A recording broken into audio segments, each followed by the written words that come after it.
Muy buenos días a todos.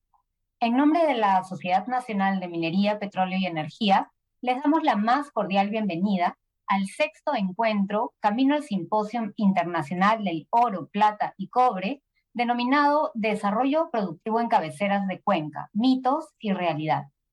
El encuentro de hoy se inicia a las 10 de la mañana y durará aproximadamente hasta las 11 de la mañana. Cabe mencionar que estaremos atentos a sus consultas. Estas podrán realizarlas mediante la opción de preguntas y respuestas que ofrece la plataforma Zoom. Además, al finalizar del evento, estaremos enviándoles una breve encuesta que apreciaremos puedan llenar. Sin más, daremos inicio al evento. Para ello, le damos la bienvenida a Magali Bardales, miembro del comité organizador del 14º Simposium Internacional del Oro, Plata y Cobre, quien nos brindará las palabras de bienvenida. Adelante, Magali. Buenos días a todos y bienvenidos a la sexta edición de los encuentros Camino al Simposio.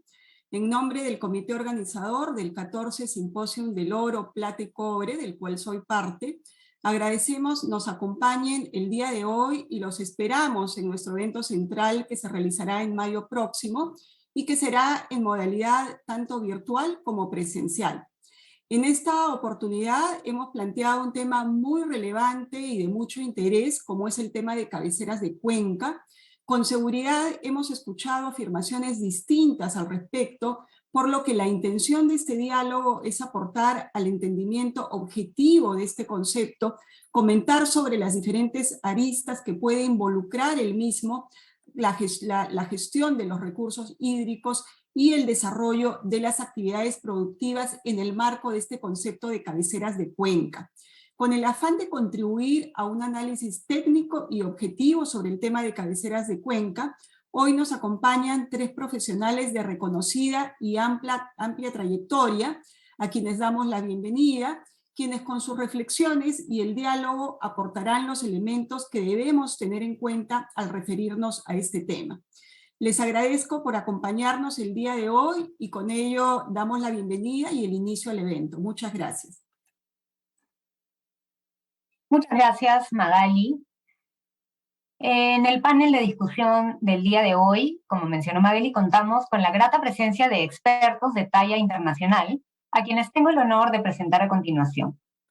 Marta Lee es líder de División de Tierra y Medio Ambiente de Golder Associates Perú, miembro de WSP, con 28 años de experiencia en estudios de impacto ambiental, adecuación y cumplimiento de estándares nacionales e internacionales para proyectos de gran envergadura en Perú, Chile, Argentina, Colombia, Bolivia y Ecuador. Ha liderado por más de 15 años redes internacionales de investigación y cooperación científica con prestigiosas instituciones académicas y de investigación. Manuel Pulgar Vidal es líder de la práctica global de clima y energía del Fondo Mundial para la Naturaleza WWF Internacional. Tiene más de 30 años de experiencia en Derecho y Política Ambiental. Se desempeñó como ministro del Ambiente del Perú y presidente de la 20ª Conferencia de las Partes del Convenio Marco de las Naciones Unidas sobre el Cambio Climático, COP20, en el año 2014.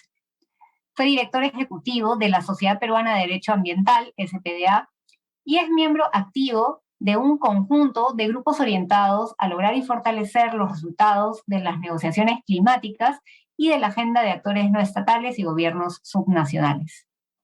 Dinio Floris es experto en gestión ambiental y recursos hídricos en minería y energía, seguridad ocupacional y gerencia de los proyectos complejos de infraestructura. Es profesor de la Escuela de Posgrado Gerens y director de su Centro de Gestión del Agua y Medio Ambiente. Es consultor internacional del BID, Banco Mundial, IFC, CAF y otros organismos de desarrollo. Es fellow ambiental de la prestigiosa American Association for the Advancement of Science y miembro del directorio de la American Academy of Environmental Engineers and Scientists. Y nuestra moderadora, Jacqueline Villanueva. Actualmente es gerenta del sector minero de la Sociedad Nacional de Minería, Petróleo y Energía. Es abogada graduada de la Universidad Femenina del Sagrado Corazón, UNIFE, con segunda especialidad en Derecho Ambiental y de los Recursos Naturales por la Pontificia Universidad Católica del Perú y grado de Magíster en Desarrollo Ambiental por la misma universidad. Se ha desempeñado como asesora legal de COFOPRI y desde el año 2008 ha desempeñado distintas posiciones en la Sociedad Nacional de Minería, Petróleo y Energía, estando a cargo de la coordinación de los comités de asuntos ambientales y comité del agua y comité legal. Ahora sí, adelante Jacqueline, te dejamos para que puedas iniciar este panel. Muchas gracias, Mariana. Muy buenos días a todos. Para mí es realmente grato poder compartir este espacio con tan destacados profesionales como ya lo han escuchado con la presentación que ha hecho Mariana. Y mucho más grato aún que se trate de un tema tan relevante, tan mediático y tan sonado últimamente como son las cabeceras de cuenca y los mitos y las verdades que giran en torno a las llamadas cabeceras de cuenca. Y estamos hablando de un término que resulta bastante ambiguo, ¿no? Constantemente escuchamos hablar de las cabeceras de cuenca en distintos espacios sociales, académicos, políticos, pero aún sigue siendo un término poco comprendido en su real concepción y en cuanto a las implicancias que puede tener la regulación de las llamadas cabeceras de cuenca para el desarrollo del país. Es por ello que nos vimos motivados a emprender este encuentro y escuchar de estos tres grandes profesionales cuáles son sus opiniones, cuáles son las distintas aristas que giran en torno a las cabeceras de cuenca que nos ayuden a todos a entender un poco más de qué estamos hablando. Y antes de darles la palabra, yo simplemente quiero hacer un breve repaso por, digamos, en los últimos años, cómo se ha venido dando la regulación que aborda el tema de las cabeceras de cuenca. Y básicamente empezamos en el 2009 con una ley de recursos hídricos que en su capítulo sobre protección del agua incorporó un artículo, el artículo 75, en el cual se hace un reconocimiento general de la vulnerabilidad ambiental de las cabeceras de cuenca. A partir de ese reconocimiento han habido una serie de actuaciones a nivel jurídico, incluso una recordada y emblemática declaratoria de intangibilidad de cabeceras de cuenca que se dio en el caso de Cajamarca, probablemente muchos lo recuerdan, y que dio mérito además a un pronunciamiento del Tribunal Constitucional declarando luego la inconstitucionalidad de esa ordenanza regional que declaró la intangibilidad de una de las cabeceras de cuenca en Cajamarca. Hemos tenido también luego en el 2017 una modificación a la Ley de Recursos Hídricos, donde de manera específica se dio a la Autoridad Nacional del Agua el encargo de aprobar un marco metodológico para definir los criterios bajo los cuales se debían identificar, delimitar y zonificar las cabeceras de cuenca, y sobre la base de esta zonificación establecer también los niveles de vulnerabilidad que tendrían estas llamadas cabeceras de cuenca. Ese es un proceso que la Autoridad Nacional del Agua emprendió y finalmente se aprobó el año pasado a través de decreto supremo. Tenemos un marco metodológico para identificar, delimitar y zonificar las cabeceras de cuenca, pero también existe una tarea pendiente, ¿no? Que gira en torno a la determinación de los criterios para establecer cuáles son los distintos niveles de vulnerabilidad que podría tener una cabecera de cuenca. Ese es un proceso que está en marcha, que entendemos que el Ejecutivo en este momento está definiendo cuáles deberían ser esos criterios, y esto es un poco lo que contextualiza en términos normativos el tratamiento que se ha venido dando en nuestra legislación a las cabeceras de cuenca. Entonces, sin más, habiendo hecho este breve recuento de cómo viene abordando nuestra legislación el tema de las cabeceras de cuenca, yo quisiera dar inicio a la conversación con nuestros invitados, planteándoles una primera pregunta a los tres y que, digamos, quiere abordar lo básico, no lo básico en torno al tema de las cabeceras, y es ¿qué debemos entender por cabeceras de cuenca? Queremos saber si estamos, a criterio de ustedes, ante un concepto que está basado en aspectos políticos o tiene una base técnica para hablar de cabeceras de cuenca. Nos gustaría escuchar sus reflexiones sobre esto y yo quisiera invitar primero a Dinio Floris a compartir su opinión al respecto. Gracias, Jackie. Muy buenos días a todos ustedes. Es un placer estar con ustedes y les agradezco también por la gentil invitación.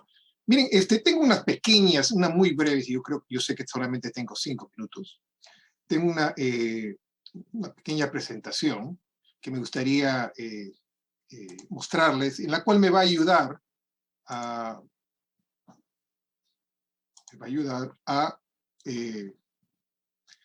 decir cuál es mi opinión acerca de cabeceras de cuencas, ¿no? Cuando yo terminé mi grado en la Universidad Nacional Agraria, tenía un gran interés en estudiar cuencas. Y obviamente con mi maestro y mi gran amigo y mentor Axel Durojani, me sugirió que me vaya a estudiar a la Universidad del Estado de Colorado, donde él ya había estudiado, y que yo me educara en estos temas, ¿no?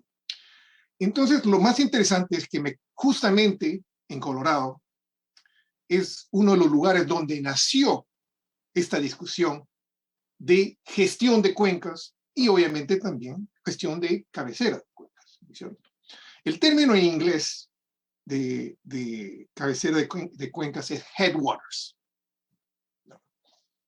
Entonces, tuve la oportunidad de realmente ser alumno en sus últimos años de un famoso profesor, Stan Shum.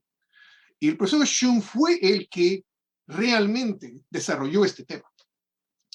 Y este es un gráfico que ustedes ven, en que él distingue a la cuenca hidrográfica en 3 grandes zonas. Obviamente él tiene una formación, o tuvo una formación de geomorfología fluvial, pero es muy pertinente su punto de vista. Entonces él dice, mire, hay 3 secciones en una cuenca, y voy a ponerles mi puntero.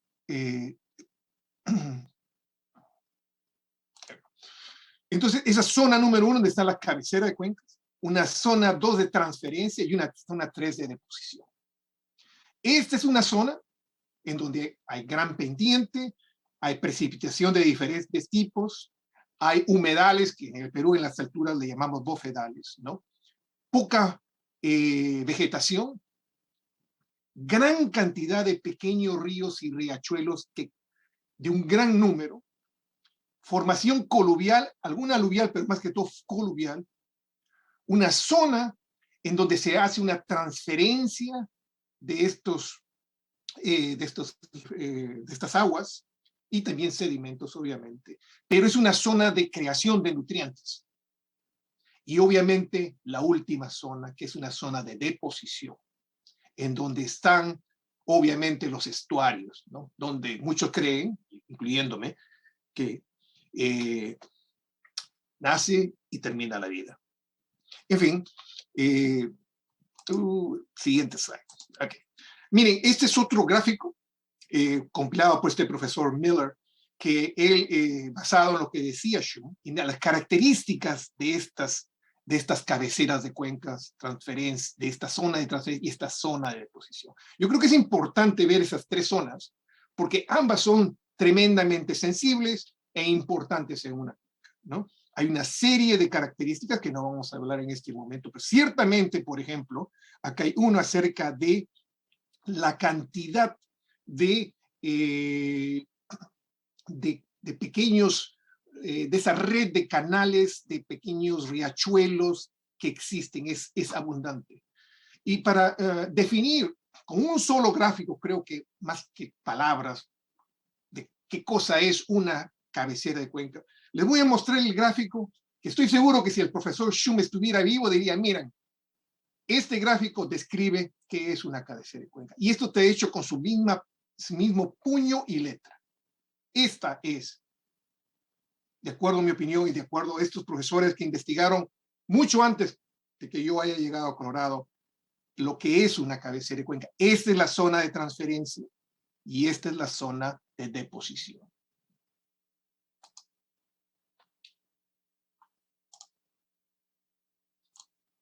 No sé si consumí mis 5 minutos, tal vez menos. Tienes unos segundos más si quisieras culminar con alguna idea adicional, Vinio, o podemos darle la palabra al siguiente panelista. Yo creo que puedo parar acá porque creo que al final vamos a necesitar más de 3 minutos para hacer la discusión. Perfecto, perfecto. Invitar, por favor, a Manuel Pulgar Vidal a compartir sus reflexiones en cuanto a esta pregunta. Gracias. Muchas gracias, Jacqueline. Interesante, Vinio, haber empezado contigo, porque la pregunta puede resultar un poco ociosa. Hay una definición de cabecera de cuenca, y en muchos medios ustedes deben haber verificado que mencionó Vinio Axel Duroyani, que además lideró el proceso de este marco metodológico, criterios técnicos para la identificación, delimitación y zonificación de cabeceras de cuenca del año pasado, 2021. Él dice no hay. Y en realidad hay una confusión y una quizás hasta mala traducción del concepto de headwater, al que se ha referido Vinio, frente a lo que es cabecera de cuenca. Pero si me voy al punto de vista legal, uno diría sí hay, ¿no? Y efectivamente, desde el inicio, la Ley de Recursos Hídricos y luego su modificatoria, dice donde se originan los cursos de agua de una red hidrográfica. Entonces, jurídicamente hablando, hay una definición. Pero probablemente, Jacqueline, la pregunta está más referida a si existe un concepto bien definido o si en realidad este concepto resulta de utilidad práctica y de utilidad jurídica. Y lo que yo podría adelantar es que utilizar cabecera de cuenca como un nombre genérico es ocioso y confuso. Y no lo dice Manuel, que además Manuel no es un hidrogeólogo, no soy un experto en recursos hídricos, soy un abogado, buen lector, que me gusta además vincular la información jurídica a la ciencia. Y basta, y recomiendo a todos los que estén viendo esta conferencia, que lean el marco metodológico, porque el propio marco metodológico aprobado en 2021, miren lo que dice, y disculpen que voy a leer. Las cabeceras de cuenca son distintas entre sí respecto a su configuración topográfica, geológica, fisiográfica, hidrográfica, hidrogeológica, ecológica, climatológica, edafológica, así como a su flora y fauna diferentes, la ocupación territorial, la calidad y uso de los recursos. Eso le dice Axel liderando un equipo muy sólido de técnicos, y lo que te está diciendo en otras palabras es no existe una definición que puede unificar las características tan distintas y diferenciadas de las distintas cabeceras de cuenca que, como la misma definición de la metodología señala, tienen todas estas grandes diferencias. Este enfoque metodológico o marco metodológico reconoce que en el Perú tenemos 159 unidades hidrográficas. Ese es el total de unidades que hay en el Perú. Y, por ejemplo, señala la relevancia de las cabeceras de cuenca que dan al Pacífico es cero, porque tienen un bajísimo nivel de precipitación y una estacionalidad que hacen que la precipitación sea casi nula en esta cuenca. Hay una que es muy importante, que es la del Titicaca, obviamente, el altiplano, en donde el Perú hace muchos años decidió, por eso, convertirla en una reserva nacional, la Reserva Nacional del Titicaca. Y estas 159 unidades hidrográficas incorporan o tienen un total de 1.285.216 kilómetros cuadrados. Estamos hablando de un país de 2.200.000, estamos hablando del 60-70%, ¿no? Por lo tanto, también hay que ver si este tema de la intangibilidad lo podemos aplicar a 1.200.000 kilómetros cuadrados de nuestro territorio. No tendríamos capacidad de realizar actividad alguna. Pero acá viene lo más importante, Jacqueline y amigos. Cuando hablan de la zonificación, lo que señala el marco metodológico, y de verdad recomiendo que lo lean, es un poco técnico, pero realmente comprensible, es que la zonificación para determinar zonas o unidades de respuesta hidrológica, y me voy a concentrar en este tema de la respuesta hidrológica en un minuto, para eso hay tres grandes criterios. El criterio climatológico, el criterio hidrológico y el criterio ecológico. Vamos al primero. ¿De qué depende la importancia de una cabecera de cuenca desde un punto de vista climatológico? De la precipitación, ¿no? Y la precipitación es algo que escapa a nuestro control. Es algo que tiene que ver con las características propias de un ecosistema, un conjunto de otros factores, como puede ser corrientes marinas, tamaño de las montañas, procesos de evapotranspiración, entre otros, y que determinan que haya zonas con mayor precipitación frente a otras. Esa es la realidad de la precipitación. Y obviamente en nuestras costas tenemos bajísimos niveles de precipitación que se dan con mayor presencia más bien en la zona oriental o de la Amazonía. Pero luego vamos a los criterios hidrológicos, y ahí hay dos. Y sobre precipitación, yo recuerdo mucho cuando vinieron los análisis de Conga, ellos decían, la precipitación lleva a un concepto adicional, que se llama el óptimo pluvial, porque las nubes no necesariamente están en la parte más alta de una montaña.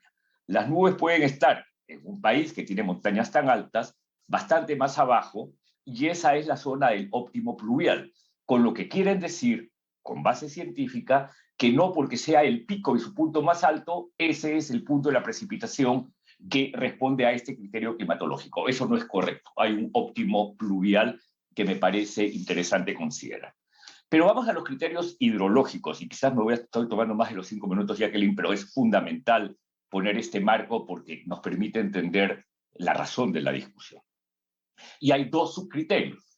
Uno se llama rendimiento hídrico y el otro se llama retención o almacenamiento hídrico. ¿Qué cosa es el rendimiento hídrico? Caudal de agua producido por el ecosistema por unidad de superficie. Es decir, una vez que se produce la precipitación, hay un nivel de rendimiento y de formación de caudal en la superficie que varía en función ahí a una cuestión física, obviamente. El agua puede discurrir por una quebrada, probablemente formando un primer caudal, un caudal de orden 1, o puede dispersarse y por lo tanto no tiene la importancia de rendimiento hídrico. Pero el segundo es más importante, retención o almacenamiento hídrico. La reserva hídrica que resulta de la capacidad de retención hídrica del ecosistema. Y una de las cosas que señala este marco metodológico es la vegetación. Para lugares que tienen escasez de vegetación, como son nuestros Andes, obviamente el nivel de retención es significativamente bajo. Para ecosistemas más al oriente, donde hay importante cobertura boscosa, el nivel es más importante, pero no solamente es eso, es también la hidrogeología y tiene que ver con la formación del suelo. El suelo es impermeable, el suelo es kárstico y por lo tanto tiene grutas subterráneas que permiten la infiltración y la recuperación aguas más abajo. Eso es lo que determina lo que se llama la retención o almacenamiento hídrico. Y el tercero, que es el criterio ecológico, tiene como subcriterio la degradación del ecosistema, que es la menor capacidad de retención de infiltración. Entonces hay ecosistemas muy degradados, naturalmente degradados o degradados por causas como puede ser el propio cambio climático o por el desarrollo de actividades y ocupación humana que se ha producido a lo largo de nuestra historia de ocupación del territorio, que pueden producir un resultado de degradación del ecosistema que obviamente va a haber afectado el nivel hidrológico de rendimiento y retención. Y por lo tanto son estos tres grandes criterios con sus subcriterios lo que te dan lo que ellos llaman la respuesta hidrológica. Y la respuesta hidrológica la califican en muy baja, baja, media, alta y muy alta. ¿Qué quiero decir? Que sí, efectivamente pueden haber algunos puntos del territorio que tengan una respuesta hidrológica muy alta y que requieran de alguna decisión del Estado. Pero incluso, Jacqueline, eso no se puede hablar de manera genérica, porque tal como ellos hablan en su marco metodológico, la cuenca del Jequetepeque-Saña tiene toda esta unidad hidrográfica distintos a lo largo de toda la cuenca, el total de la unidad, tiene puntos en donde la respuesta hidrológica es muy baja, por lo tanto no resulta de un interés mayor, y algunos otros puntos de una respuesta hidrológica muy alta.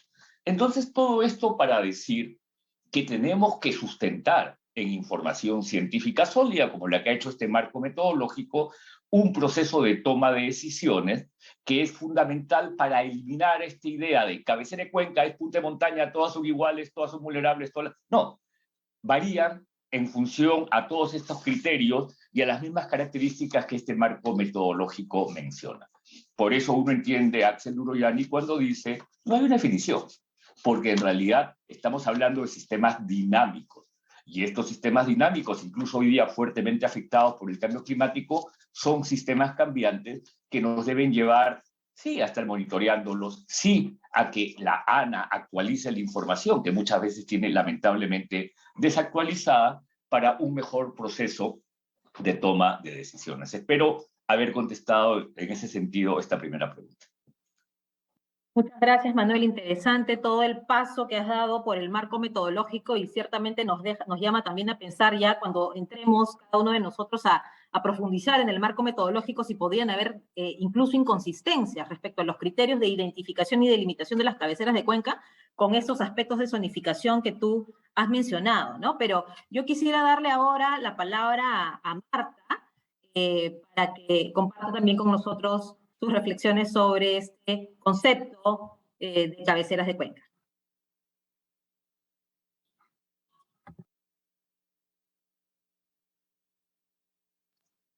Estás en silencio, activa tu micro, Marta. activa tu micro, por favor, Marta. Perdón. Buenos días con todos. Realmente los colegas han hecho una exposición brillante, ya un resumen de lo que se podría conceptualizar como cabeceras de cuenca. Y es verdad que no existe por ello una definición oficial, ¿no? Acuñada.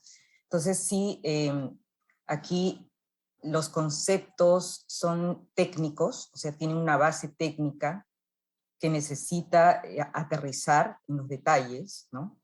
Porque se ha acuñado este término y luego se ha establecido unos criterios en base a una delimitación hidrográfica y cartográfica, ¿no? Es decir, se han delimitado, se han restringido, y se ha restringido por lo tanto el entendimiento de lo que es la cabecera de cuenca a los criterios cartográficos. Luego de eso, se tiene que aterrizar, como bien ha comentado Manuel Viño, que tenemos que contar con información más de fondo, vamos a decir, hidrológica, ¿no? Balances hidrológicos, como es la calidad de agua, la erosión, con todos estos fenómenos que van a existir en el transcurrir del agua desde la parte más alta hasta la parte más baja, ¿no? Y todo ello contando, digamos, con el principal, que es el usuario de este recurso tan valioso como es el agua, ¿no? Entonces, en ese sentido, la cabecera de cuenca en este concepto acuñado atiende no solamente a la recarga propia del área en la cuenca alta, sino también al escurrimiento, al transporte de sedimentos, que no es menos importante, ¿no? Porque este aspecto de los sedimentos muchas veces se deja de lado y se centra en el tema de agua cuando los sedimentos, sobre todo en épocas de lluvia, ¿no? En estas cuencas tan grandes de la Amazonía, ¿no? Con el aumento de precipitaciones, pues podría llevar a una vulnerabilidad mayor a las zonas bajas, ¿no? Debido justamente a este movimiento grande de sedimentos, ¿no?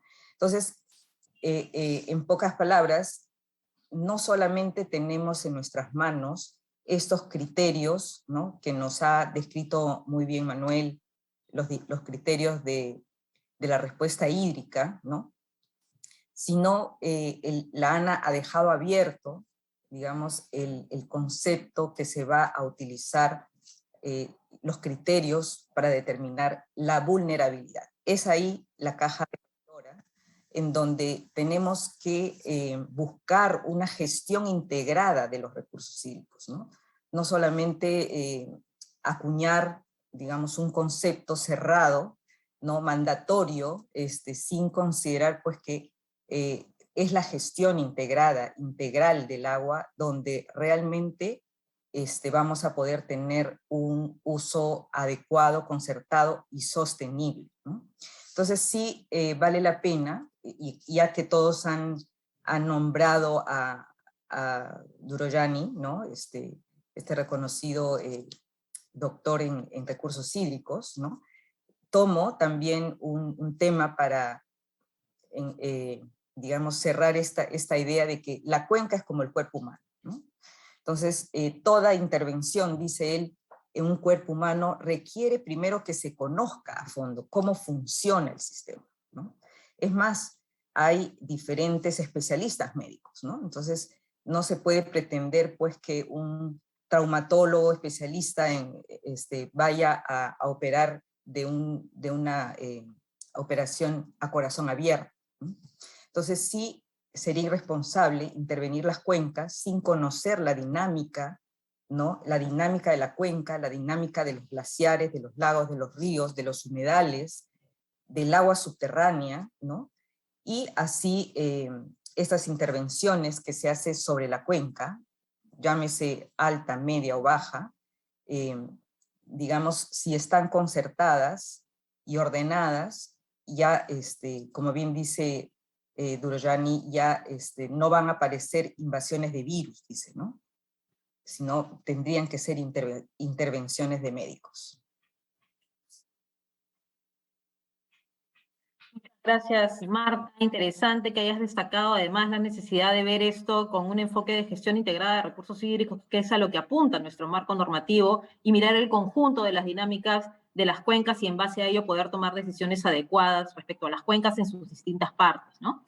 Yo quisiera pasar a plantear la segunda pregunta para ustedes, un poquito yendo también al foco de este conversatorio, y con la posibilidad de realizar actividades económicas en cabeceras de cuenca. Y en este extremo, quisiera pedirles a ustedes abordar además dos aspectos que han estado arraigados, íntimamente vinculados a este término de cabeceras de cuenca, ¿no? Que es la vulnerabilidad y la intangibilidad. Actualmente el Ejecutivo, como ya lo habíamos mencionado, está en proceso de determinar estos criterios para establecer los distintos niveles de vulnerabilidad de las cabeceras de cuenca, pero esto implica hablar también de la posibilidad de que las cabeceras de cuenca sean declaradas intangibles. ¿Puede haber una asociación entre nivel de vulnerabilidad y declaración de intangibilidad de las cabeceras de cuenca? Quiero invitar primero a Marta a compartir su opinión sobre este tema. Gracias, Jackie, gracias. En verdad, es un tema, como dices, caliente, ¿no? El definir qué actividades económicas se deberían realizar en las cabeceras, en general, las cabeceras de cuenca, ¿no? Entonces, no hay dos cuencas iguales, ya lo han señalado mis colegas. No hay dos cuencas iguales, no podríamos pretender, digamos, utilizar un mismo tamaño y forma de una pieza de rompecabezas para armarlo, digamos, ¿no?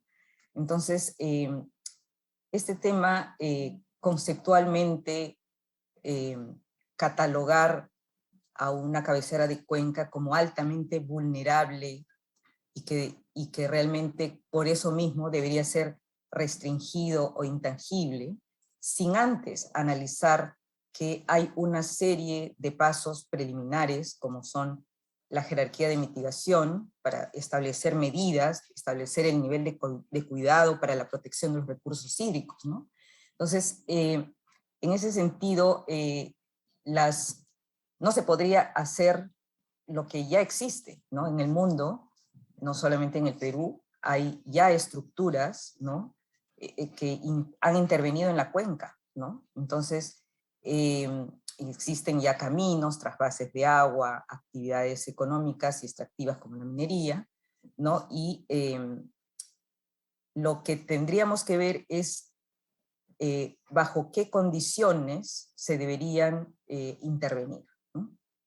Para mitigar esos impactos ambientales y sociales negativos, ¿no? Entonces sí interesa mucho reflexionar, por ejemplo, hasta qué punto es vulnerable una cabecera de cuenca, ¿no? Entonces, quizá haciendo una comparación con las áreas naturales protegidas, ¿no? Las áreas naturales protegidas también, digamos, tienen unos factores que justamente hacen que sean áreas naturales protegidas, ¿no? Entonces, factores de conservación, de vulnerabilidad, etcétera, pero de ninguna manera que yo sepa, en ninguna área natural protegida está prohibido, ¿no? O está, digamos, restringido, sí, los tipos de actividades, pero no se llega, digamos, a decir que hay una intangibilidad total del área, ¿no?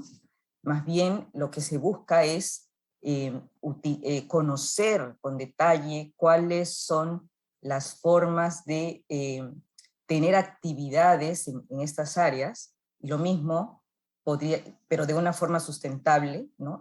Y por lo mismo también se podría utilizar ese enfoque, vamos a holístico para la gestión de los recursos en general, no solamente los recursos hídricos, ¿no?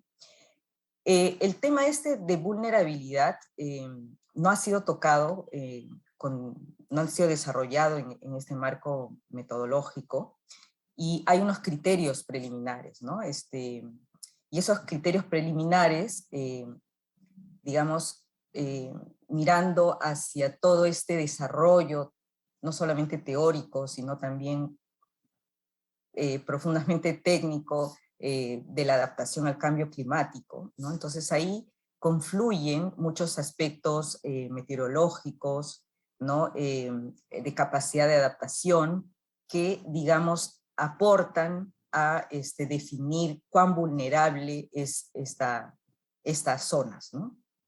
Entonces, me atrevería a comentar, ¿no? De que entre los criterios preliminares están la sensibilidad, ¿no? Que puede ser del tipo natural, vamos a decir, y antropológico, ¿no? Entre los naturales, la cobertura, la erosión, las inundaciones, los acuíferos, ¿no? Y desde el punto de vista antropológico, pues todas estas digamos, actividades propias de la naturaleza humana que pueden impactar sobre la calidad del agua, los residuos ambientales, los mismos centros poblados, ¿no? Y la capacidad de adaptación, ¿no? que tienen, digamos, estos factores, ¿no? Entonces sí interesa mucho que estos temas de vulnerabilidad sean tocados de una manera, vamos a decir, de una manera adecuada, de tal manera que no se cierren innecesariamente las puertas a realizar actividades, porque estaríamos realmente bajo un error sin haber antes hecho un análisis adecuado, que definitivamente me imagino que habrán algunas preguntas posteriores, bajo qué instrumento de gestión vamos a manejar estas diferentes actividades en estas zonas, considerando justamente la vulnerabilidad de estas áreas, ¿no? Que van a tener que ser a la medida, ¿no? A la medida de cada cuenca, aterrizando los datos, porque como bien dice Manuel, no existen muchas veces los datos que de escorrentía local en el área, sino existe información mucho más regional, con un rango mucho más grueso, que limita, digamos, a determinar la vulnerabilidad de cada parte de la cuenca, y por lo tanto definir cuáles son esos factores que hacen vulnerable a la cuenca, y por lo tanto a la cabecera de cuenca. Muchas gracias, Marta. Vinio, me gustaría escuchar tu opinión. ¿Se pueden realizar actividades económicas, actividades productivas en cabeceras de cuenca? ¿Y cuál es la relación, si existe, entre lo que debiera ser esta definición o determinación de la vulnerabilidad de las cabeceras de cuenca con una medida de intangibilidad? Adelante, Vinio. Sí, Jackie, felicito a Manuel y a Marta por sus realmente sus interesantes apreciaciones acerca de este tema, que uno prepara un libreto, pero con tantas ideas tan ricas, eso me obliga a usar no solo mi pequeño PowerPoint que tengo acá, sino a pensar otras ideas que son importantes en estos temas, ¿no? Miren, la primera pregunta. ¿Pueden realizarse actividades económicas en las cabeceras de cuenca? Creo que este gráfico, esta foto, creo que la responde, ¿no es cierto? O sea, hace mucho tiempo se debe haber hecho esta pregunta, pero por supuesto que sí. La segunda pregunta se tiene que ver con la vulnerabilidad de las cabeceras de cuenca. ¿Qué significa que es intangible? Bueno, ustedes saben que existe una ley de áreas protegidas en el Perú, y en donde se define claramente qué cosa es intangibilidad. A mí me parece que esta ley está bastante bien clara en ese sentido, ¿no? Lo que sí me gustaría, y obviamente cada país, cada región del mundo tiene toda la libertad de crear bajo ciertos parámetros especificados, por ejemplo, en este caso la ley, una área que sea intangible. ¿No es cierto? Eso lo decide cada país, cada zona, etcétera, etcétera. Pero con respecto a vulnerabilidad, a mí en la ley, primero, no he encontrado una definición de vulnerabilidad, y mucho menos una definición clara con respecto a este tema. Este es un gráfico que tal vez no es muy claro, porque esto ha sido tomado de un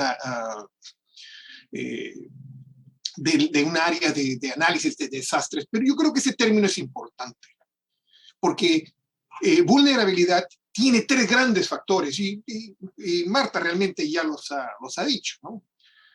Ella se refería a la exposición y fragilidad de una zona, ¿no? Esa susceptibilidad de sufrir daño. Ahora, también se quiere considerar en vulnerabilidad, siendo estas dos, espero que ustedes vean mi cursor, estas dos que son negativas, una positiva que es la resiliencia. Los ecosistemas tienen una gran capacidad de resiliencia, que se adaptan e inclusive se transforman, ¿no?, ante algún tipo de amenaza. Por ejemplo, los derrames de petróleo que hemos visto, ¿no?, en diferentes partes del mundo, en el Perú, etcétera, etcétera, existe en el ecosistema marino formas de resiliencia que recuperan ese daño producido. Entonces, en esa vulnerabilidad se deben considerar estos tres grandes factores. Ahora, realmente algo que a mí realmente me pareció incompleto en esta legislación, me gustaría mucho escuchar lo que dice Manuel como obviamente un erudito en temas legales, ambientales, ¿no?, es la parte de riesgo. Mire, nosotros realmente no gestionamos la vulnerabilidad, ¿no? En algunos casos puede que haber algunos temas que podemos gestionarla, pero generalmente lo que gestionamos es riesgo. Y los estudios de impacto ambiental son justamente eso, es un análisis de riesgo y qué opciones de mitigación, transformación, etcétera, tenemos. Entonces, ¿qué cosa es riesgo? Bueno, riesgo es conceptualmente una amenaza multiplicado por vulnerabilidad. Tenemos zonas, por ejemplo, en que pueden ser altamente vulnerables, pero con pocas amenazas. Las amenazas pueden ser antropogénicas o pueden ser naturales. Por ejemplo, de repente algún lugar en la cordillera del Cóndor en donde hay áreas muy frágiles, ¿no?, con una ecología, pisos ecológicos muy, muy frágiles, tal vez de alta vulnerabilidad. Pero está en una zona, en cierta forma, aislada de estas grandes amenazas. Por lo tanto, su riesgo no es tan alto. Pero existen otras zonas de muy poca vulnerabilidad. Por ejemplo, llamémosle así, algunas áreas, algunas cuencas en las zonas del norte del país, pero con tremendas amenazas por los efectos del Niño y del mal llamado niño costero, del cuasi niño, que no tiene, dicho espacio, nada que ver con el niño, ¿no? Es un evento de diferentes características, tiene impactos parecidos, no tiene nada que ver. Entonces, lo que prima aquí es realmente el riesgo. No quiero decir que la vulnerabilidad no sea importante, definitivamente es importante, pero el riesgo al fin y al cabo, es lo que nosotros podemos gestionar. Y los estudios de impacto ambiental hacen este análisis. Deberían hacer, yo estoy seguro que lo hacen, ¿no? Hacen un análisis de cuál es la vulnerabilidad, cuál va a ser el impacto de algún proyecto o de una amenaza natural o de repente una amenaza social, etcétera, etcétera. Y al final, cuál va a ser el riesgo final y cómo podemos gestionar ese riesgo. Bueno, me quiero pasar a la próxima pregunta. Creo que los dejo ahí. Gracias. Muchas gracias, Vinio. Y, a ver, escuchemos a Manuel. Manuel, ¿cuál es tu opinión sobre esta posibilidad, esta compatibilidad de las actividades económicas en cabeceras de cuenca y la relación o no de la vulnerabilidad y la intangibilidad? Y me gustaría también que, ya que Vinio lo ha solicitado, además, para todos va a ser enriquecedor escuchar también lo que opinas en cuanto a esta gestión del riesgo como prioridad antes que la gestión de la vulnerabilidad, sobre la cual no tendríamos mucho manejo. Adelante, Manuel. A ver, Jacqueline, siempre he creído que términos como intangibilidad o exclusión de usos pueden darse, pero en una lógica de sistema, que ahora lo voy a explicar un poco mejor. Cuando declaraciones como intangible no se dan en una lógica de sistema, se pueden convertir en términos confusos y muchas veces arbitrarios. Y voy a poner algunos ejemplos de ello. Mi primer ejemplo tiene que ver con el sistema de áreas protegidas cuando se creó el año 77, con lo que en ese entonces se llamaban las unidades de conservación. Entonces las unidades de conservación no tenían categorías, pero se decía que los parques nacionales y los santuarios históricos y los santuarios nacionales eran intangibles. No se decía mucho más de los otros, de las otras áreas, pero no se decía más. Y entonces, ¿qué ocurrió a lo largo de muchos años? Se le daba intangibilidad, después venía alguien y se lo quitaba, se le daban, se le quitaba, y al final teníamos un caos. ¿Realmente qué queremos? Hasta que felizmente, creo que fue el año 2000, y quizás me estoy equivocando en años, se dictó la ley de áreas protegidas. El 2000 fue su reglamento, antes creo que fue la ley. Se dictó la ley y su reglamento y empezó a ordenar la idea en una lógica de sistema. Y entonces se cambió el nombre y se dijo, hay áreas de uso directo, hay áreas de uso indirecto, ¿no? Las áreas de uso indirecto, que son estos tres, permiten ciertas actividades, excluyen ciertas otras, pero responden a ciertas características y tienen que tener una zonificación interna. En cambio, las de uso directo, por ejemplo, las reservas nacionales, sí permiten actividades sujetas a ciertas condiciones. Le dieron un contenido sistémico al tema, no solamente decir es intangible o no es intangible. Y creo que el Perú tiene uno de los mejores sistemas de áreas protegidas, y todos, aquí estamos probablemente con muchos mineros, respetan estas áreas de uso directo porque están definidas con esta forma de sistema, con una autoridad que es sólida, que está bien formada y que no utiliza los términos arbitrariamente. ¿Qué cosa? Y este es un segundo ejemplo más bien de lo contrario, que no ocurre con los restos arqueológicos, que supuestamente tenemos, ¿no? Que no, los restos arqueológicos son intangibles, vemos todas las áreas invadidas. ¿Por qué? Porque no tenemos un sistema bien estructurado. Yo siempre me he preguntado por qué no se ha creado un sistema cultural que proteja áreas como Nazca, ¿no? Con características y diga qué actividades son permitidas o no permitidas. Y entonces, ¿qué cosa tienes en la línea de Nazca? Todo el día amenazas que están al costado de las líneas, o en Chanchán, que están casi cerca al muro. ¿Por qué? Porque aun cuando se diga que son intangibles, o Caral, ¿no? Estamos viendo los problemas de Caral, porque no hay un sistema que tenga una buena gobernanza, una buena entidad que se haga cargo de las cosas. Y esto me lleva a un tercer ejemplo. A mí me han criticado mucho, porque claro, yo soy del sector ambiente, pero yo siempre he dicho, el ordenamiento territorial no tiene por qué excluir usos. De eso no se trata. Porque cuando pensamos, y les recomiendo que vuelvan a este libro, que cuando yo dejé la gestión en el ministerio se publicó, era una serie, Ordenamiento Territorial en el Perú, ¿no? Creo que no se ve bien, ¿no? Pero bueno, está ahí. Ahí tiene una introducción donde yo planteo, el ordenamiento territorial es una pieza de un sistema. Y el ordenamiento territorial basado en su zonificación ecológica y económica, en los estudios especializados y en el plan, ¿no? Que son los tres grandes pasos, te orienta los usos.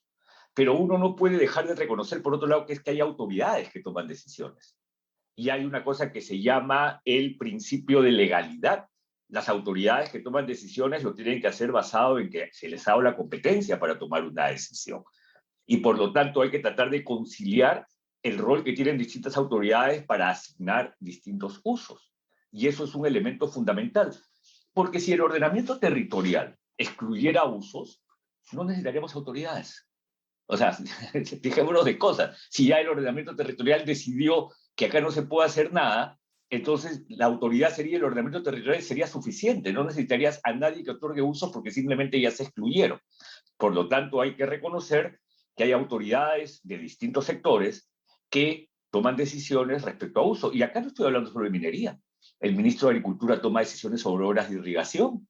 Obviamente, tiene que tomar, porque se trata justamente de almacenar agua para las épocas de estiaje. Y por lo tanto hay que respetar su rol. Y el gobierno local también toma decisiones. El gobierno local lo toma muchas veces vinculado a los servicios públicos de abastecimiento de agua para consumo humano. Entonces, ese es el segundo elemento. Pero además hay un tercer elemento, y es el de los instrumentos. O sea, ¿para qué tenemos instrumentos como la evaluación de impacto ambiental, el mecanismo de naturaleza por naturaleza, la retribución por servicios ecosistémicos, los PAMAS, tantas herramientas, los planes de cierre, los pasivos ambientales y los planes de cierre pasivos ambientales? ¿Para qué? Justamente para, a través de los instrumentos, utilizar estos como forma de atender las características especiales de un área que puede ser vulnerable. Y volviendo a Vinio, eso puede estar en función a los riesgos. Para eso se crean los instrumentos. Porque nuevamente, si con un solo instrumento llamado OT tú vas a excluir, no necesitarías ningún otro instrumento. O sea, ya no necesitas ni autoridades ni otros instrumentos. Ya la decisión fue tomada. O sea, la máxima autoridad del país sería el ordenamiento territorial. Y eso es, disculpen que lo diga, bastante absurdo. Y siempre lo dije así. Desde que estoy en el tema ambiental, siempre lo vi así. Y claro, hay un cuarto elemento en el sistema que probablemente es el que no tenemos, y es alguna forma de resolver conflictos sectoriales por superposiciones, ¿no? Eso sí, es posible que se puedan dar situaciones en donde hay un objetivo económico extractivo, pero también hay un objetivo para canalizar y reservar agua con fines de irrigación, y un objetivo turístico que tiene que ver con el paisaje. Entonces la pregunta es, ¿cómo se concilian esos intereses y cuál es la autoridad que debiera tener o debiera tener la capacidad de resolver estos intereses? Entonces, no podemos utilizar de manera aislada y fuera de un sistema el concepto de intangibilidad. Y menos lo podemos utilizar con un nombre tan genérico como cabecera de cuenca, porque vuelvo a donde me quedé en la pregunta anterior. Por eso es que el marco metodológico te dice que la respuesta hidrológica puede ser muy baja, baja, media, alta o muy alta. Eso significa que probablemente a la muy alta hay que mirarla y ver si efectivamente requiere con los instrumentos o eventualmente si requiere pues un nivel de protección mayor, pero en una lógica, porque por otro lado no tenemos fuera del sistema de áreas protegidas ningún otro sector que haya establecido mecanismos donde se definen formas de conservación, ¿no? Entonces, el de áreas protegidas es muy útil. Vinio, tú pusiste la foto de Machu Picchu. ¿Cómo se protege en sus restos? Se protege, ¿saben cómo? Con el Servicio de Áreas Naturales Protegidas. Y tú dices, oye, ¿qué tiene que ver el resto arqueológico con áreas protegidas? Porque en la parte cultural nadie creó el sistema para proteger el resto, entonces recurrimos al plan maestro del sistema de áreas protegidas, que es biodiversidad, para a su vez proteger el resto arqueológico. Entonces, a su vez, si finalmente la decisión fuera, sí, este caso específico de respuesta hidrológica muy alta merece una protección, que se cree el sistema con una autoridad creíble, objetiva y técnica para declararlo. Porque si no, ¿quién lo va a declarar? Entonces, nuevamente, y con esto respondo, la intangibilidad aislada se vuelve arbitraria. La intangibilidad es posible en algunos casos, sí, pero con contenido y a cargo de una autoridad que forma parte de un sistema bien estructurado y que tiene además alternativas. Vuelvo al tema, los instrumentos son una alternativa para controlar justamente el impacto a zonas que pueden tener vulnerabilidad. Muchas gracias, Manuel. Interesantísimo todo lo que nos has comentado y este enfoque de sistema, porque además, digamos, sin perjuicio de que podamos pensar en cuál es la estructura organizativa, la autoridad más idónea para gestionar estas posibles situaciones de intangibilidad que tú has mencionado, vemos actualmente, digamos, en la realidad que tenemos un sistema que recoge otros mecanismos y otras alternativas que bien pueden resultar efectivas para poder gestionar aquellos riesgos asociados a la vulnerabilidad de distintos espacios dentro de una cuenca. Y la propia Ley de Recursos Hídricos contiene una serie de mecanismos, medidas para lograr esa protección del agua y de las cuencas, ¿no? Y una de ellas es precisamente el estudio de impacto ambiental, la evaluación de impacto ambiental. La Ley de Recursos Hídricos señala que es uno de los mecanismos para la protección de los recursos hídricos, ¿no?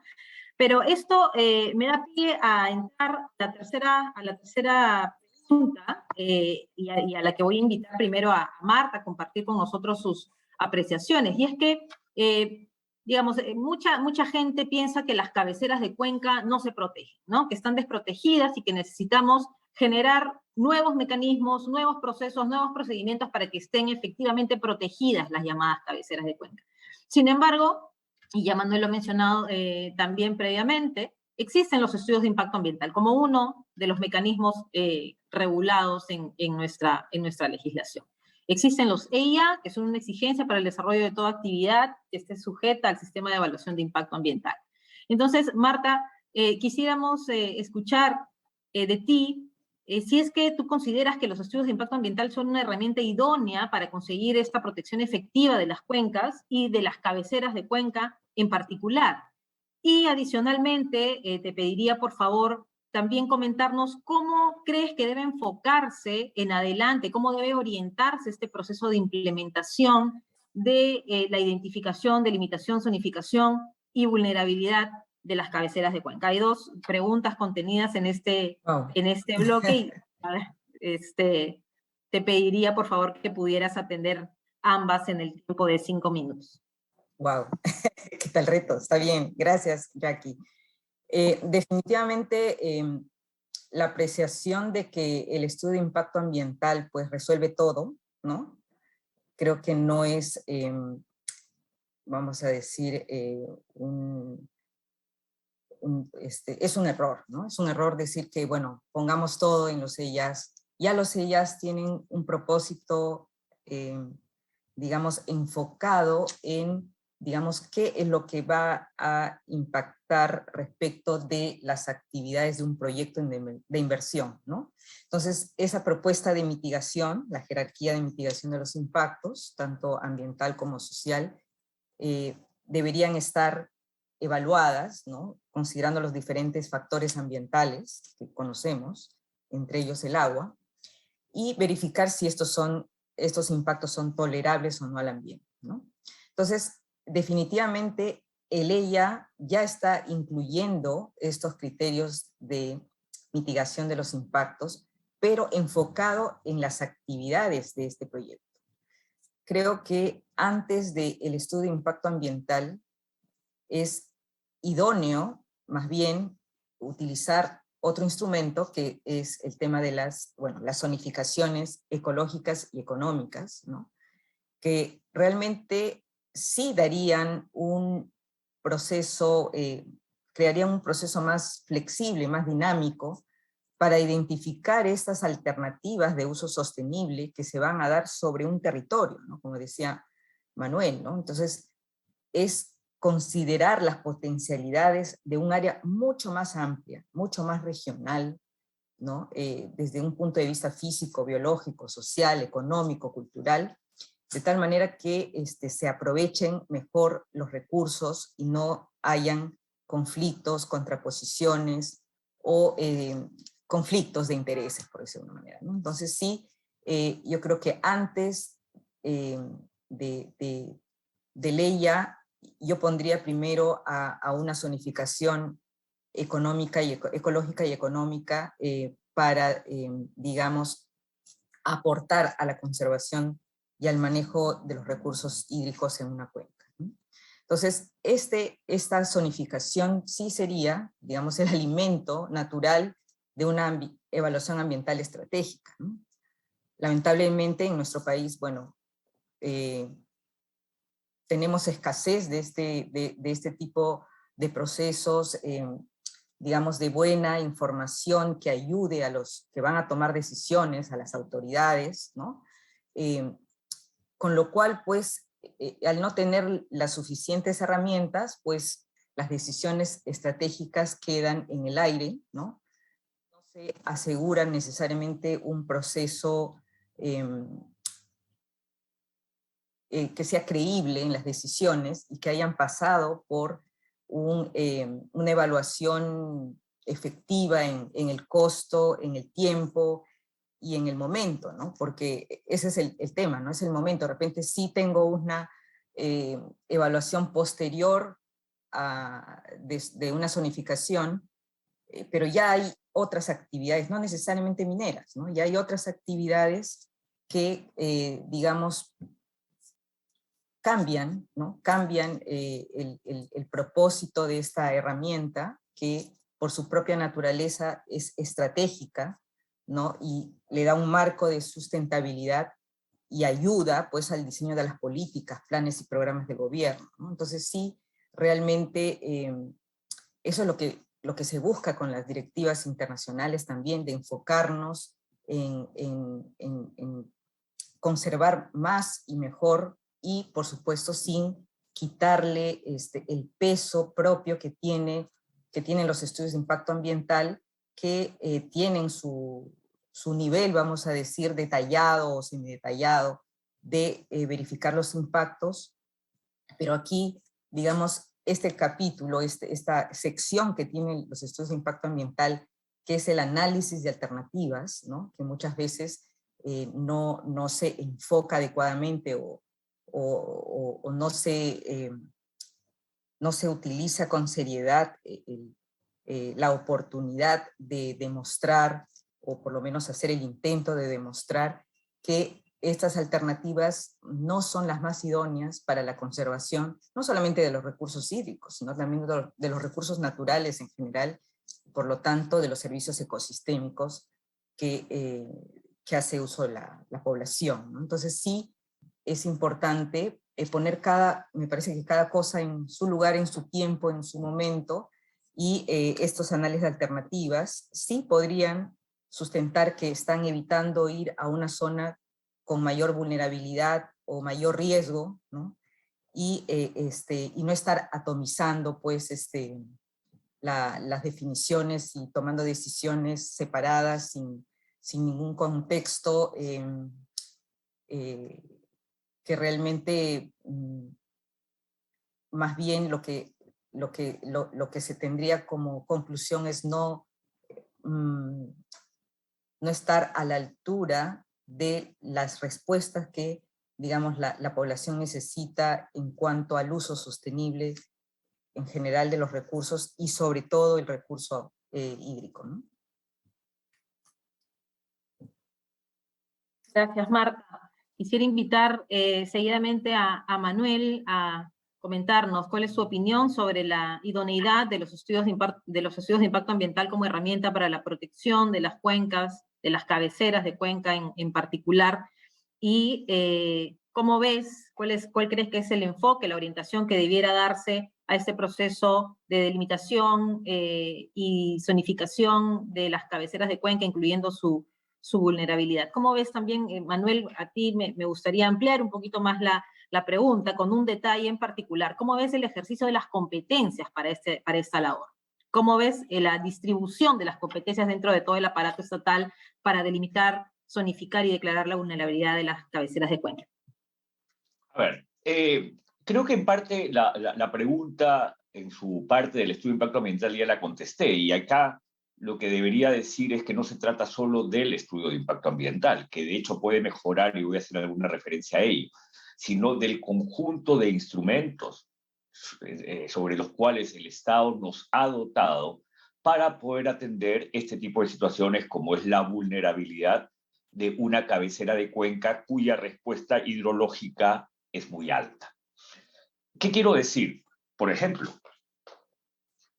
retribución por servicios ecosistémicos, o el mecanismo de naturaleza por naturaleza que se aprobó, creo que el 2014.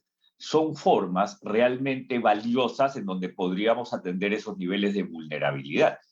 Yo pienso en las buenas prácticas que hoy día existen en algunas cuencas de retribución por servicios ecosistémicos, cosecha de agua, y el hecho que hoy día se están desarrollando prácticas que justamente tienen por objeto proteger la parte alta de la cuenca con el fin que nos siga proveyendo agua de calidad, cantidad y continuidad requerida para el consumo humano o para la agricultura. Entonces, no solo se trata del estudio de impacto ambiental, sino del uso de los múltiples instrumentos con los que contamos para poder lograr este propósito.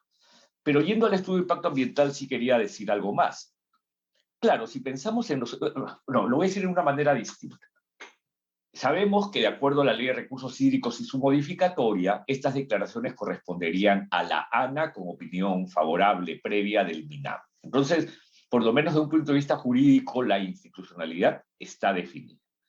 Pero como señalé en la respuesta a la pregunta anterior, esto tiene que hacerse debidamente complementado con un sistema que es un sistema sólido, que permite que efectivamente en algunos casos puede decirse esta zona de esta cuenca que tiene estas características tiene que tener estos niveles de protección, que forme parte de un sistema bien estructurado como ha sido el de las áreas protegidas. Y no quiero repetir ello, ¿no? Porque o si no, si te dicen, ay, la cuenca de tal, bueno, la cuenca de tal es una cosa inmensa, como dije, las 159 unidades hidrográficas son 1.200.000 kilómetros cuadrados, es 65% del territorio peruano, por lo tanto, tiene que haber un sistema bien estructurado y un debido sustento para que esto ocurra.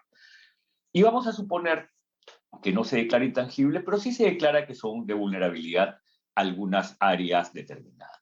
Yo creo que ese es el momento en donde el estudio de impacto ambiental tiene que tener también la capacidad de mandarle al operador que establezca las medidas concretas para manejar esos riesgos a los que se refería Vinio y para atender esa vulnerabilidad que ha sido identificada por la autoridad.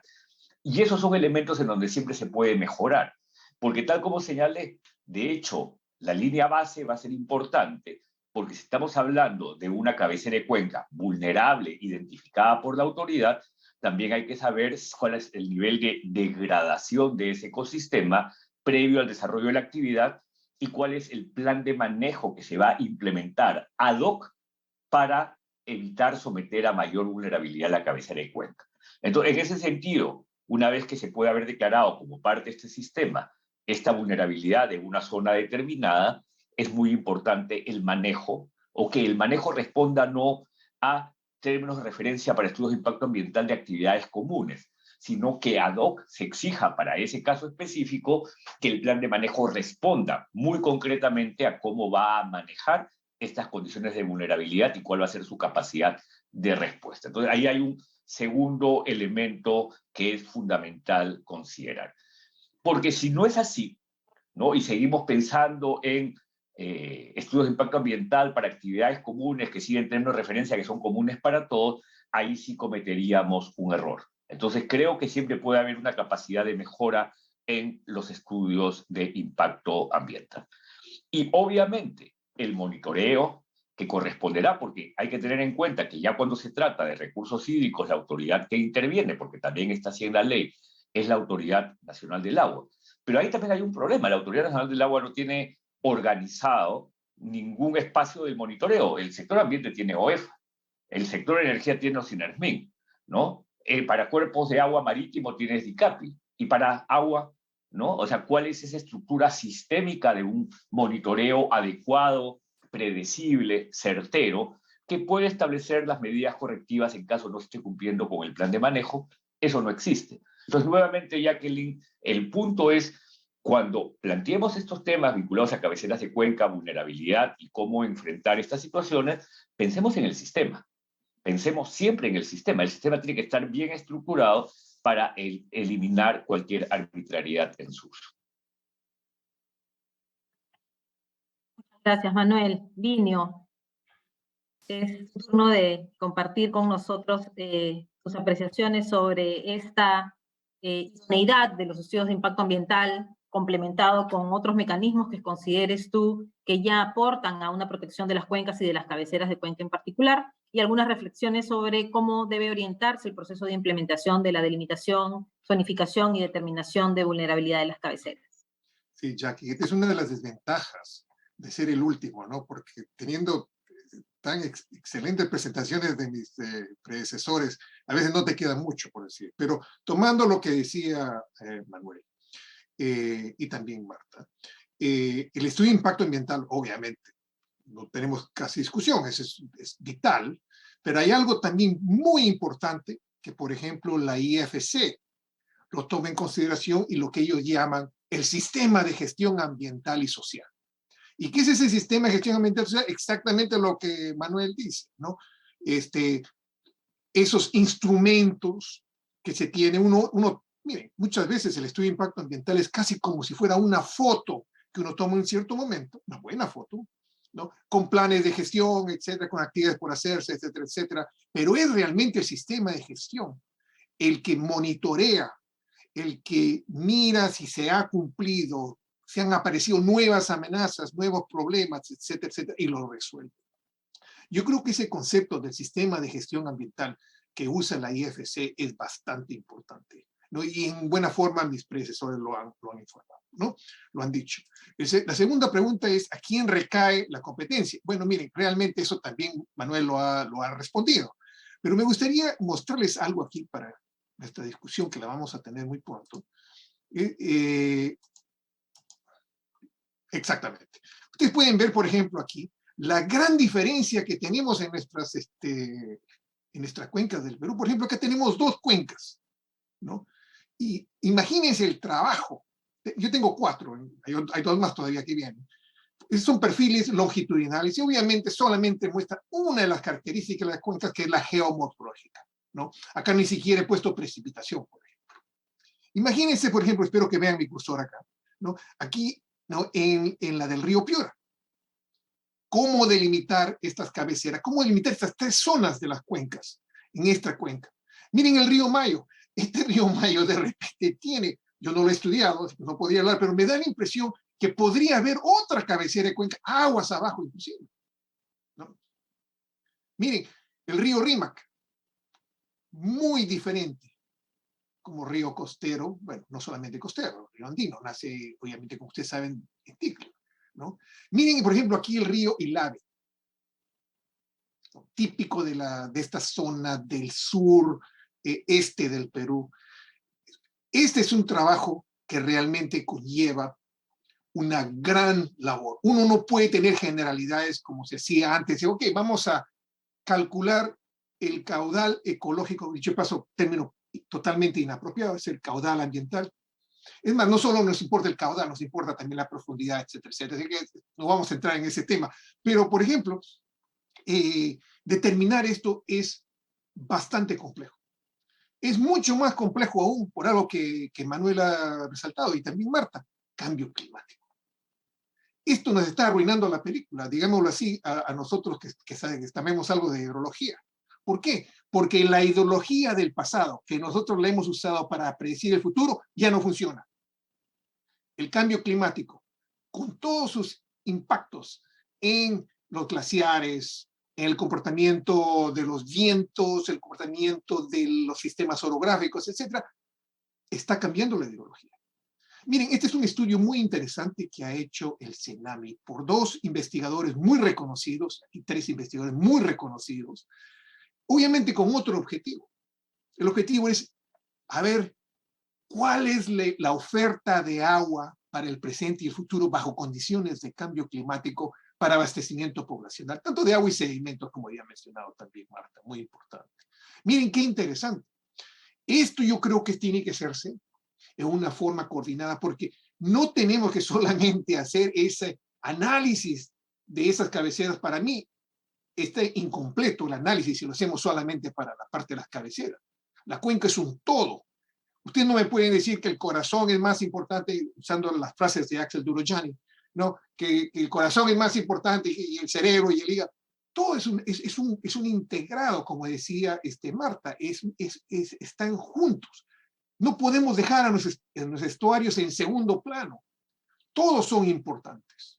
En fin, me parece que este es un trabajo bastante complicado y obviamente requiere el aporte de muchas personas de ciencia, ¿no? Para terminar, miren, quería presentarles algo de lo cual hemos conversado de cuáles deberían ser, pues, cuáles deberían ser estas características, estas variables para analizar cualquiera de esas tres zonas que les había mencionado, ¿no? La zona de la que yo llamo cabecera de cuenca, la segunda, esta otra zona de transporte intermedia, de gran afluencia de nuevos nutrientes que crean vida, dicho sea de paso, y obviamente la última zona, que es la zona de posición, en donde se goza de esa vida. Este es algo importante porque esto es usado tal vez con otro motivo en la Agencia Ambiental Americana, ¿no? Que son esos 6 grandes factores: condiciones de paisaje, hábitat, hidrología, geomorfología, calidad de agua y condición biológica.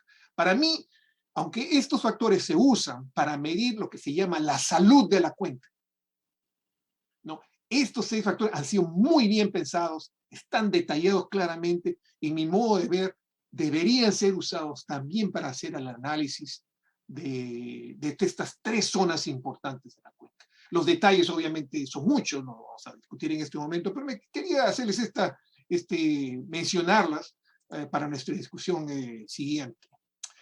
Gracias.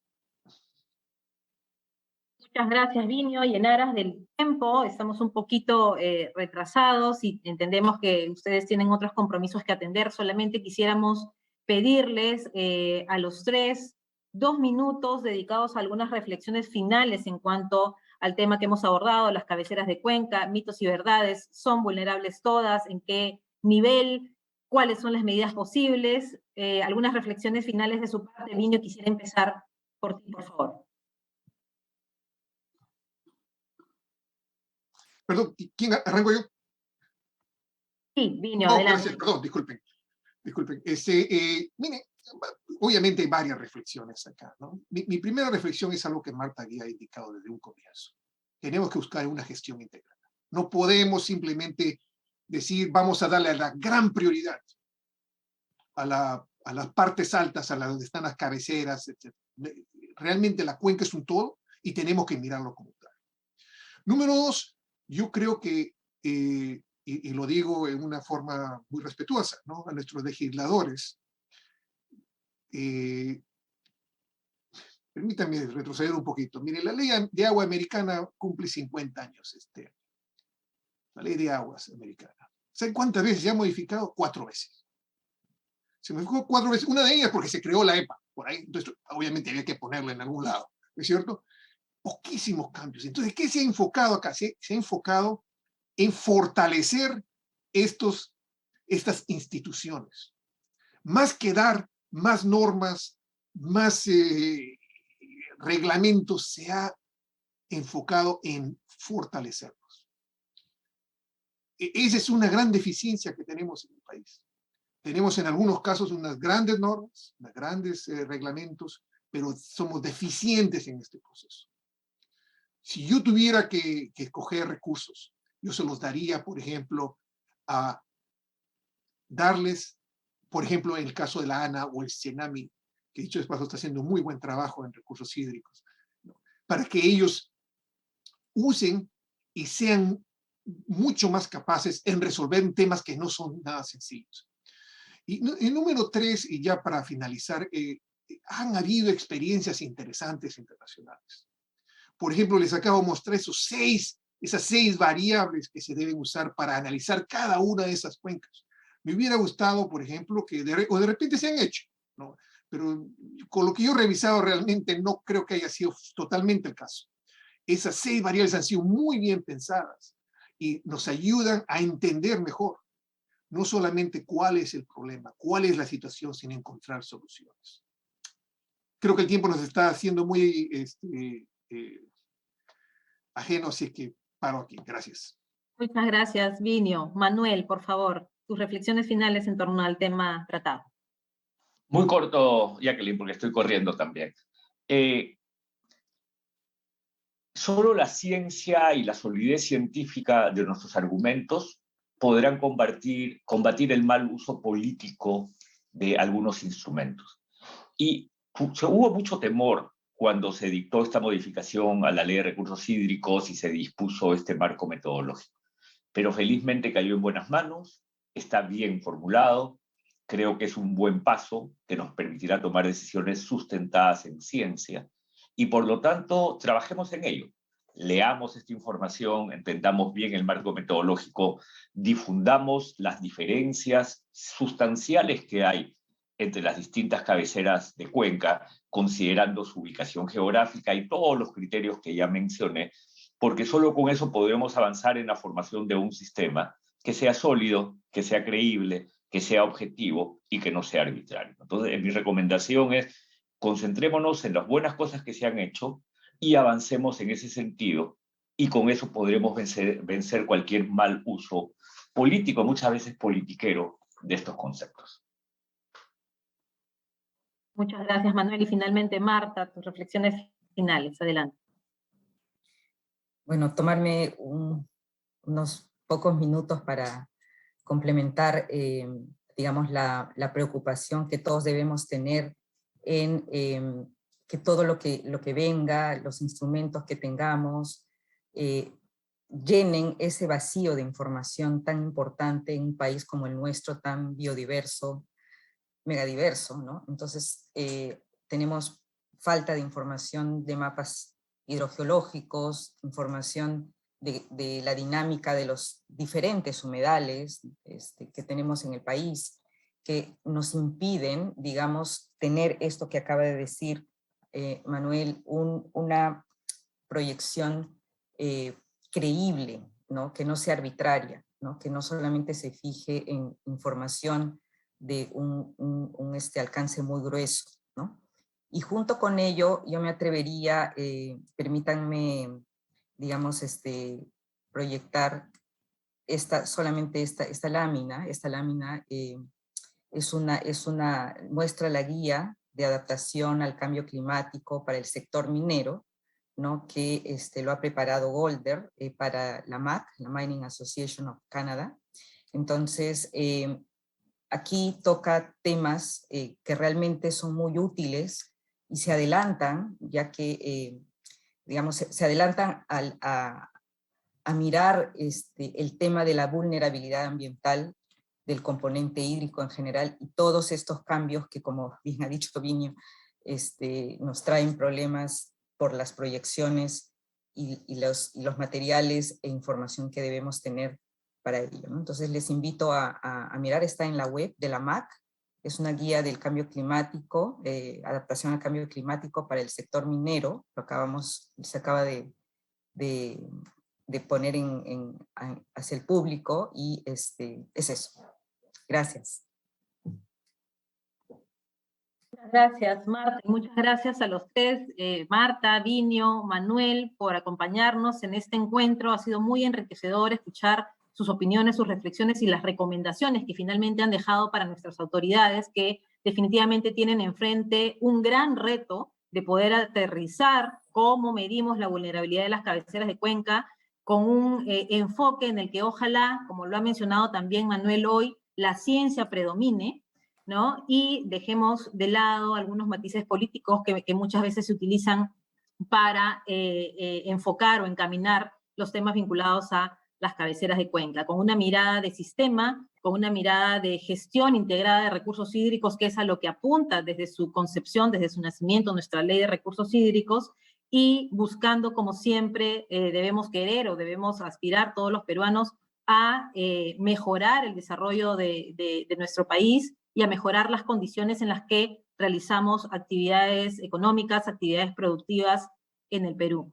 Yo les agradezco muchísimo su tiempo y con esto doy por terminado este encuentro y los esperamos para las próximas convocatorias que vamos a realizar. Muchísimas gracias. Que tengan buen día. Gracias.